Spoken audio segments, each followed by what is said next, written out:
नमस्ते everyone, welcome back to Pinky.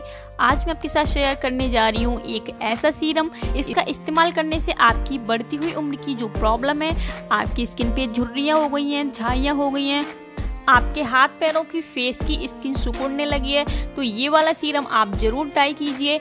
इसका इस्तेमाल करने से आपकी स्किन टाइट, हेल्दी और ग्लोइंग हो जाएगी। तो चलिए देख लेते हैं इसको बनाने का तरीका। उससे पहले अगर आपने अभी तक पिंक चैनल को सब्सक्राइब नहीं किया हो तो सब्सक्राइब जरूर कर लेना, साथ ही बेल आइकन को भी प्रेस कर देना जिससे कि आप मेरे वीडियो सबसे पहले देख सकें। तो हमको सबसे पहले चाहिए होगा एक बनाना। एक अच्छा पका हुआ बनाना आपको चाहिए होगा। बनाना जितना ज़्यादा पका होगा उतना ही ज़्यादा अच्छा होगा हमारे लिए। तो हम इसको छील के इसका जो बीच वाला पार्ट है वो निकाल देते हैं, वो हमको नहीं चाहिए होगा। इसके छिलके की हमको ज़रूरत पड़ेगी। तो इसका छिलका जो है, जो इसका अंदर का पार्ट है, वो एक स्पून की मदद से हम हल्के से स्क्रैच करके निकाल लेंगे। केले के छिलके का ये जो पार्ट होता है वो हमारी स्किन के लिए बहुत ही ज़्यादा ज़रूरी होता है। ये स्किन को टाइट करता है। अगर आपको ओपन पोर्स की प्रॉब्लम है तो उसको भी ये श्रिंक कर देता है। साथ ही साथ ये झुर्रियों और झाइयों को ख़त्म करके स्किन को यंग और हेल्दी बनाता है। तो एक बनाना के छिलके में जितना ये अंदर वाला पार्ट निकलता है उतना निकाल लीजिए। तो इस तरह से ये हमारे पास छिलके का अंदर वाला पार्ट है इतना। इसके बाद में हम इसके अंदर ऐड करेंगे गुलाब जल को, यानी कि रोज़ वाटर।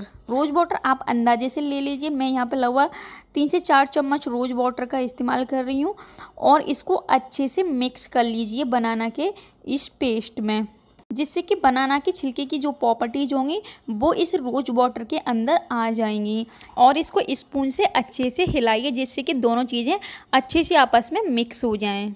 इसके बाद में एक स्ट्रेनर की मदद से हम इसको छान लेंगे और जो बनाना का मोटा मोटा पार्ट है वो अलग हो जाएगा और इसका एसेंस अंदर नीचे चला जाएगा, जिसकी कि हमको ज़रूरत पड़ने वाली है। इसके बाद में इसके अंदर हम ऐड करेंगे एलोवेरा जेल को। मैं यहाँ पे 1 चम्मच एलोवेरा जेल ले रही हूँ। आपके पास में अगर फ्रेश एलोवेरा जेल है तो आप उसे ले सकते हैं, लेकिन वो मिक्स होने में थोड़ा सा प्रॉब्लम करेगा, इसलिए मैं यहाँ पे मार्केट वाला एलोवेरा जेल यूज कर रही हूँ।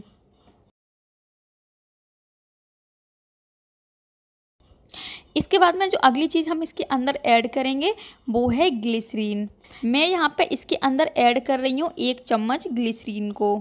ग्लिसरीन की वजह से स्किन स्मूथ और ग्लोइंग रहेगी। इसके बाद में इसको अच्छे से मिक्स कर लीजिए। अब हम एंड में इसके अंदर ऐड करेंगे एक विटामिन ई के कैप्सूल का। आप विटामिन ई के कैप्सूल की बजाय विटामिन ई ऑयल भी ऐड कर सकते हैं, लगभग 3 से 4 ड्रॉप। तो मैंने ये एक कैप्सूल लिया है और फिर इन सभी चीज़ों को अच्छे से मिक्स कर लीजिए। इसको स्टोर करने के लिए आप इस तरह के ड्रॉपर का इस्तेमाल कर सकते हैं।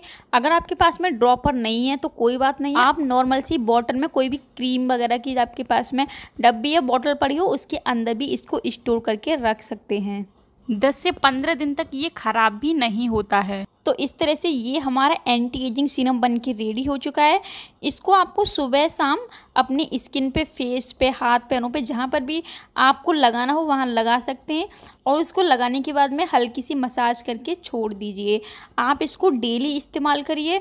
ये बहुत ही ज़्यादा अच्छा एंटी एजिंग सीरम है। इसके इस्तेमाल से झुर्रियाँ और झाइयाँ भी ख़त्म हो जाती हैं, साथ ही साथ ओपन पोर्स की प्रॉब्लम भी दूर हो जाती है।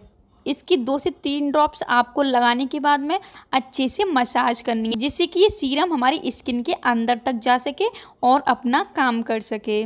मुझे पूरी उम्मीद है कि आज का वीडियो आपको काफ़ी पसंद आया होगा। अगर आपको वीडियो अच्छा लगा तो वीडियो को लाइक कर देना, शेयर कर देना और पिंकी चैनल को सब्सक्राइब ज़रूर करना।